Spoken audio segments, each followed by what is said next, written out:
Hi ನಮಸ್ಕಾರ, ನಾನು ಕಿಶೋರ್ ಕುಮಾರ. ನೀವು ನೋಡ್ತಾ ಇದ್ದೀರಾ ನಾ ಓದಿದ ಕತೆ ನಿಮ್ಮ ಜೊತೆ ಚಾನಲ್ಗೆ ಸ್ವಾಗತ, ಸುಸ್ವಾಗತ. ಬನ್ನಿ ಸ್ಟಾರ್ಟ್ ಮಾಡೋಣ. ಇವತ್ತಿನ ಟಾಪಿಕ್ ಏನಪ್ಪಾ ಅಂತಂದ್ರೆ ಒಂದು ಪದದ ಅರ್ಥ. ಆ ಪದ ಯಾವುದು ಅಂದ್ರೆ, ಪತ್ರಕರ್ತರು ಪುಂಖಾನುಪುಂಖವಾಗಿ ಪ್ರಶ್ನೆ ಕೇಳಿದರು, ಸ್ವಾಮಿಗಳು ಪುಂಖಾನುಪುಂಖವಾಗಿ ಉಪದೇಶ ನೀಡಿದರು, ಲೇಖಕರು ಪುಂಖಾನುಪುಂಖವಾಗಿ ಬರೆದಿದ್ದಾರೆ.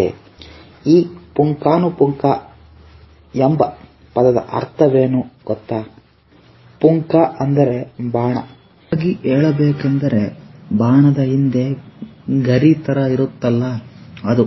ಪುಂಖಾನುಪುಂಖ ಅಂದರೆ ಬಾಣದ ಮೇಲೆ ಬಾಣ ಎಂದರ್ಥ. ಒಂದಾದ ಮೇಲೊಂದರಂತೆ ಎಡಬಿಡದೆ ಏನಾದರೂ ಮಾಡಿದರೆ ಪುಂಖಾನುಪುಂಖ ಅಂತ ಹೇಳ್ತೀವಿ ಅಷ್ಟೆ.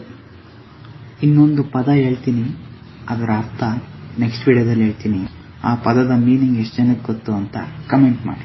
ಅಜಾನುಬಾಹು. ಇವತ್ತಿನ ವಿಡಿಯೋ ಇಷ್ಟ ಆದರೆ ಲೈಕ್ ಮಾಡಿ, ಇಷ್ಟಪಟ್ಟು ಶೇರ್ ಮಾಡಿ.